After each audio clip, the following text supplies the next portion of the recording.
ሰላም ቤተሰብ እንዴት ናችሁ? በላችሁበት ሰላማችሁ ይብዛ። ይሄን ቪዲዮ ላይክ እና ሰብስክራይብ ያደርጋችኋል። እዚህ ቀደም ማታውቁኝ ስራውዬ በጣም ደክሞኛል፣ ግን ደግሞ ጸጉሬን ልጎነጎን ነውና ጸጉሬን የጎነጎን ለምን እኔ በህይወቴ የሰራኋቸው ስህተት ናቸው ብዬ እኔ ትናንት እነዚያን ጥፋት ባላጠፋ ምናልባት ዛሬ ከተሻለ ቦታ ላይ ይገኛለሁ ብዬ ያሰብኩበት ነገሮች ጥፋቶች ልነግራችሁ ልናዘዝ ነው። እንዳትፈርዱ። ያው ዞሮ እንግዲህ ሁሉም ሰው ያጠፋል እና ትናንት ጎንጉኝ ነበር እየፈታሁት ነው። አልችልም በፀጉር ዙሪያ ሰው ሰርቼ አላውቅም ጭራሽ ማለት ነው። እና ይህን ቪዲዮ ላይክ እና ሰብስክራይብ እያደረጋችሁ ልንገራችሁ እስኪ ጥፋቴን እንዳፈርዱብኝ ማለት ነው። ፍርድ እግዚአብሔር ነው። አንደኛ ጥፋት ያጠፋሁት የሚመስለኝ ያው ልጅ ሁኜ ነው። በእርግጥ ግን ጥፋት ያጠፋሁት ትምህርት የተማሩት ወይ ደረሱ ብዬ ትምህርት ላይ ችላ ብዬ ስደት መምረጤ። ስደት መጥፎ ደረጃ ነው እያልኩ ሳይሆን ስደት መምረጥ ያልነበረብኝም ይሄ ጥፋት ነው፣ ፍርድ ነው። ግን ይሄ ማውራ ብቻ እኔ ተምሬ ቢሆን ቢያንስ እዚህ ብመጣ እንኳን የተሻለ ነገር አደረግ ነበር ብዬ አሰብኩኝ። እና ትምህርት የተማሩት የት ደርሰዋል?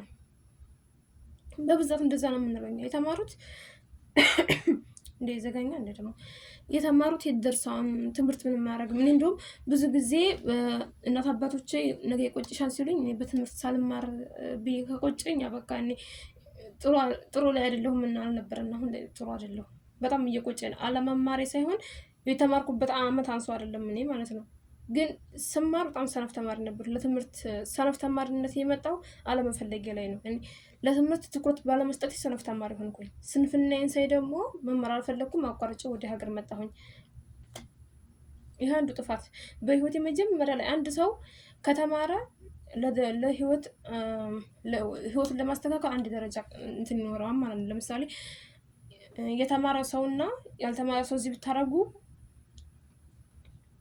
በእርግጠኝነት ለውጣለሁ። ይሄ አሁን ላይ አለማችን ነው ማለት ነው የሚመራው በወረቀት ነው ሁሉም ነገር ማለት ነው። ስለዚህ የተማረ ሰው ነው ውጤት ያለው ሰው የተማረ ያኔ በእርግጥ አሁን የተማረ ሰው ወረቀቱን ማረግ ቁንጭላት ነው በእርግጥ አውቃለሁ። አስተሳሰብ ነው ግን ደግሞ አስተሳሰብህን አይቶ ሰው ላይ መርጠህ ይችላል። እኔ ማሳመኛ ወረቀት ማንኛውም ነገር ዛሬ ዘበን ማሳመኛ ያስፈልጋልና ትምህርቴን ትኩረት አለመስጠቴ ይሄ አንድ ትልቁ የልጅነት ህፃን እያለሁ ነው። ግን ህፃን ዙሮ እዚህ ሀገር አቋርጬ እስከመጣሁ ድረስ ጥፋት አለብኝ ብያለሁ በትምህርቴ ማለት ነው። ሁለተኛ ደግሞ ወደዚህ ሀገር ስደት ከወጣሁ አይቀር በህጋዊ ስደት መጥቼ ቢሆን የተሻሉ እድሎች ይኖሩኝ ነበር። ለምሳሌ ኮንትራቴን ስጨርስ ሌላ ነገር ወረቀት ይዤ ወላችኋ ማሰብ ያለባችሁ ነገር አሁን ያልገባን በህገ ወጥ ያለ ነው ወረቀት የሌለን ሰዎች ማለት ነው። አንተረዳ ነው ምናልባት እነዚህ ወረቀት የያዙት ሰው እየሰሩበት ሰለማን አይደለ ወረቀቱን እኛ ይገባናም ከዳር ያለ ነው። ግን ደግሞ ወረቀት ማለት ሊቃማ ማለት ወይም ደግሞ ፓስፖርት ማለት ነው። አሁን ለምሳሌ እኔ ማንነቴን የምገልጽበት ወረቀት የለኝም። ስለዚህ አንድ ሰው ማንኛውም ሰው የትም ቦታ ቢሄድ የትም ቦታ የት አካባቢ ቢገኝ ማንነት ያስፈልገዋል። በቃ አሁን ላይ እንደዛ ነው የሚሰራው ነገሩ። ስለዚህ አንቺ ከሆነ ቦታ ስትከጂ መጀመሪያ ላይ አስፋልት መንገድ ላይ እንኳን ማንነት ተጠይቀሽ ነው የምታልፈው። ስለዚህ እኛ በህገ ወጥ የመጣን ሰዎች ማንነት የለንም። ስለዚህ ማንነት ለሌለው ሰው ማንም የስራ እድል አይሰጥም። ስለዚህ እኔ በህጋዊ መንገድ መጥቼ ቢሆን ምናልባት የተሻለ ነገር ላረግ እችላለሁ። በአስተሳሰቤ የተሻለ እድል ይኖረኛል ብዬ አስባለሁ። ስለዚህ አንድ ደግሞ የህገ ወጥ ወደ ሰው ሀገር ስመጣ የህገ ወጥ መንገድ በመምረጤ ይሄው ሁለተኛው ጥፋቴ ነው። አንድ ትምህርቴን አለማጥናቴና አለመማሬ ወደኋላ እንድቀር አድርጎኛል። አሁን ገና ህይወት እየገባኝ ነው። ያኔ ትምህርት እንደሚያስፈልግ ገና አሁን እየገባኝ ነው። አሁንም ገና ደግሞ እየኖርኩ ስመጣ ገና ይቆጨኛል ወደፊት ማለት ነው። ሁለተኛ ደግሞ ስደት ስወጣ በህጋዊ መልኩ እኔነቴን የሚገልጽ ኢትዮጵያዊ መሆኔን እኔ ተወልጄ እንዳደግኩኝ ማስረጃና መረጃ ወይም የትምህርት ውጤት የተማርኩበትን ያለ የስንፍናው ካርድ ቢሆንም ያንን ይዤ ወጥቼ ቢሆን ምናልባትም የተሻለ ስራ ላገኝ ይችላል። የተሻለ ስራ ስራችሁ ግዴታ ከቤት ሰራተኝነት ወጥቼም የተሻለ ስራ ልሰራችሁ ነበር። ብቻ አላቅም አሁን ላይ ችግሬንም መፍትሄንም እዚሁ ላይ አድርገዋለሁ። ስለዚህ ምናልባት የተሻለ ነገር ላገኝ ይችል ነበር በህጋዊ መንገድ ነው። ምክንያቱም አሁን ላይ በህጋዊ መንገድ በጠለብ ያላችሁን የምትሰሙን ካላችሁ ማለት ነው ጠለባችሁ እንደጨረሳችሁ ወደ ሀገር አትግቡ። ሌላ ሀገር ሀረብ ሀገር ውጭ ሌላ ሀገር በጠለባችሁ እንዳለቀ ወደ ሌላ ሀገር መሄድ ትችላላችሁ። ይሁን አውቁ። አረቦቻችሁን አናግራችሁ ትኬት ቆርጣችሁ ሌላ ሀገር የስራ ዕድል ማግኘት ትችላላችሁ። አውሮፓ ሀገር፣ ማንኛውም ሀገር ማለት ነው ትችላላችሁ። ሁለተኛ ደግሞ ሊቃማ ያላችሁ ሰው ወይም ትችላላችሁ፣ መብታችሁ ነው። አሁን ላይ ህጉ የሳውዲ ህግ በህጋዊ መንገድ ላሉ ሰዎች ማንኛውንም የስራ ዕድል ማንኛውንም ወደ ሌላ ሀገር የመንቀሳቀስ ዕድል ከፍቶላቸዋል። ስለዚህ ሊቃማ ያላችሁ ሰዎች ብራችሁን ይዛችሁ ወደምፈልጉት ሀገር መውጣት ስለሚቻል ስለዚህ ይህ ዕድል ያመልጠናል እኛ ህገ ወጦች ማለት ነው። ሁለተኛ ደግሞ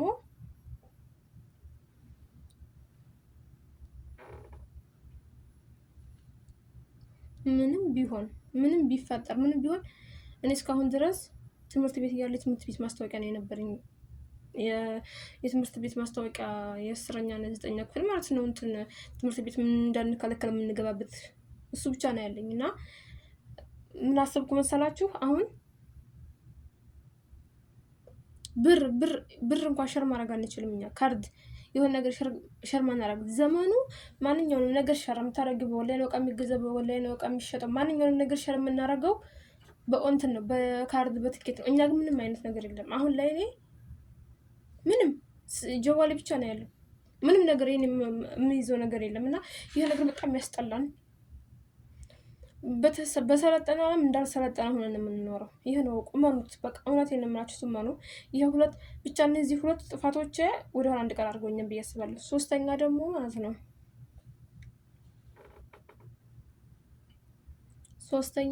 የሶስተኛው ታውት የሶስተኛው እስከዛሬ ሶሻል ሚዲያ ለመክፈቴ ጥፋት ሲጀመር እስከዛሬ ሶሻል ሚዲያ ለመክፈቴ አስቡት። ለምሳሌ እኔ አሁን በስንት ወር ውስጥ 2000 ወደ 2300 ምናምን እንደዚህ ተከታይ ያለኝ አይደለ?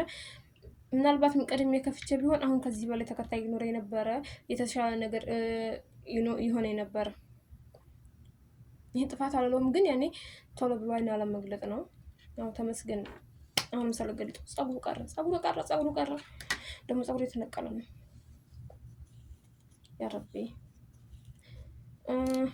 እና እናንተ ምንድነው ምን ትላላችሁ? እኔ የማስበው አሁን ላይ እንደዚህ ነውና እናንተ እስቲ እናንተ እንደምታስቡት ትክክል ነኝ? አስተሳሰቢ ትክክል ነው ወይስ ያኔ እያካበድኩ ነው?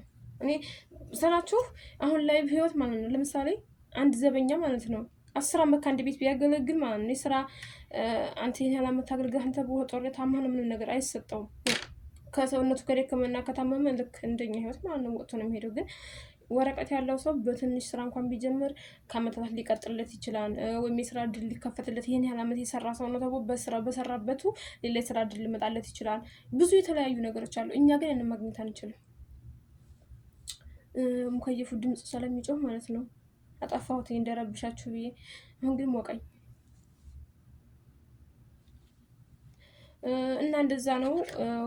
ሌላ ደግሞ ምንድን መሰላችሁ? እስቲ ቆይ ዛሬ ምን ብቻዬን ቁጭ ስለሚመጣልኝ ሀሳብ ሸር ማድረጋችሁ እንግዲህ ቻሉ ማለት ነው።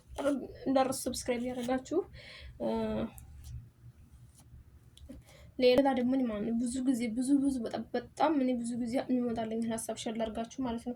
እናንተ ምንድን ነው የምታስቡ ከሆነ ይሄን ነገር አካፍልኝ፣ ኮሜንት ላይ ጻፉ። ምን መሰላችሁ? ምን የሚመጣልኝ ብዙ ጊዜ ሀሳብ ማለት ነው።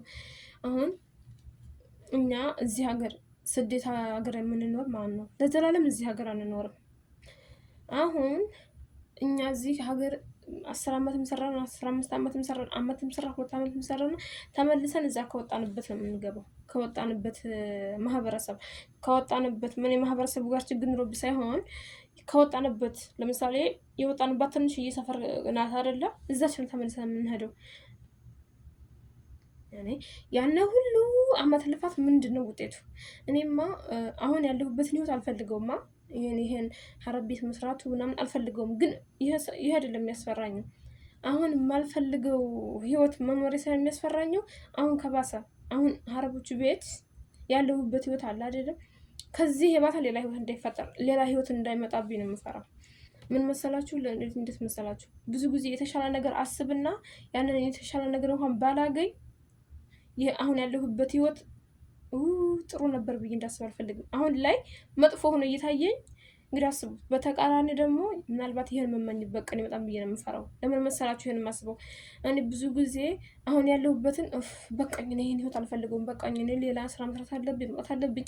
ግን ደግሞ ይህን ብዬ ስላሰብኩ ብቻ ወጥቼ የሆነ ቦታ ላይ መገኘት አልችልም። ግዴታ ከሆነ ቦታ ላይ ለመድረስ አስቡት። ለምሳሌ አንድ ሰው መሰላል ሲወጣ አንዱ እግሩ ደረጃው አንዱ መሰላል ሲረገጥ ነው አንዱ እግሩን የሚያነሳው እንጂ ሁለቱንም እግሩን አንስቶ መሰላል ላይ ዘለም አይደለ። ስለዚህ ለዛ ነው እኔ የሆነ ስራ ለመስራት ሳስብ የሆነ ስራ ግዴታ መውጣት አለብኝ ብዬ ሳስብ የሆነ መመርኮዝ አለብኝ። ስለዚህ ያን ምርኩዝ ደግሞ ከዚህ ካለሁበት ህይወት አውጥቶ ወደ ላይ እንዳቃናኝ ነው እንጂ የምፈልገው ምናልባትም እዚህ 10 ዓመት ሰርቼ ተመልሼ ከማልፈልገው ህይወት ነገ ትናንት ትቼው ከመጣሁት ህይወት ተመልሼ የምሄድ ከሆነ የባሰ ጭንቀት የባሰ እብደት ነው የሚሆነው። ምክንያቱም ያንን ህይወት አልፈልግም።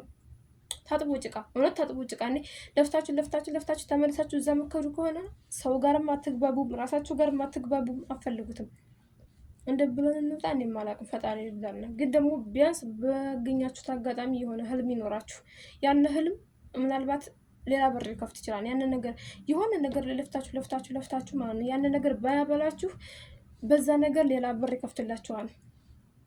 ሁለተኛ ደግሞ የሆነ ተስፋ ይኖራችሁ። ተስፋ የሆነ ትልቅ ነገር ተስፋ አድርጉ። ምንም ይሁን ምን በቃ ያንን ነገር ቢሳካ ይሳካም ባይሳካ የራሱ ጉዳይ። ግን ደግሞ በቃ ትልቅ ነገር ተስፋ አድርጉ እስኪ። እውነት ሁሉም ነገር በእግዚአብሔር እጅ ነው። ግን በቃ ዝም ብላችሁ አሁን ላይ ያነ በፊት ሳስበው የነበረው ለምሳሌ ይሁን ትልቅ ነገር እንኳን አይቼ ያንን ነገር ፈልጌ መመኘት አልፈልግም። ያን በቃ ላነ አይገባኝም ብዬ የማስብ ሰው ነኝና የነበርኩት። አሁን ግን በጣም ትልቅ ነገር በቃ ትልቅ ነገር ነው የምመኘው። ያን ነገር ምኞት ነው። ፈጣሪ ሊሰጠኝ ይችላል፣ አይታወቅም። ሁሉም ነገር በፈጣሪ እጅ እንዳለ አስቡት። ደግሞ እኔ ስለ እምነት ልሰብክ አይደለም፣ ግን ደግሞ ማንኛውም ሰው በሚያምንበት እምነት ፈጣሪውን ካለመነ ፈጣሪ በምድር ያለን ነገር ሁሉ ለኛ ነው የሰራው። ስለዚህ ይከለክለንም እኛ ምን የምንል ከሆነ ማለት ነው። ስለዚህ ትልቅ ነገር ተመኙ፣ ተስፋ አድርጉ፣ ከዚህ ለመምጣት ሞክሩ። እንግዲህ እኔ ምንድነው ፈረስ ያደርሳል እንጂ አይዋጋም ይባላል። እኔ ከዛሬ ነገ ቪዲዮ እንደዚህ እየሰራሁ ነው። ከተሻለ ነገር ነገ እገኛለሁ። ፀጉሬ የተቆራረጠ ነው በነገራችሁ ላይ ምን ላድርገውት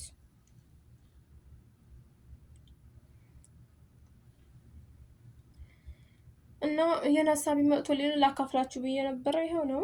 እናንተ ደግሞ ኮሜንት ላይ ያስቀምጡልኝ ምን እንደምታስቡ። እስቲ ሀሳባችሁን አስቀምጡት እስቲ። አንዳንዴ ማለት ነው ደጋገሙ ቅንጭላቴ ላይ ሲመጣ የሆነ ነገር ሲመጣልኝ ሞኛ ነው ደግሞ ዛሬ እንደዚህ ማስበላለሁ። ግን ደግሞ አሁን ፈጣሪ ያንን ነገር ደጋግሜ እንዳስብ የሚያደርገኝ ምናልባትም መውጫ በር እየከፈተልኝ ቢሆንስ? እንደዛ ነው የማስበው እንግዲህ።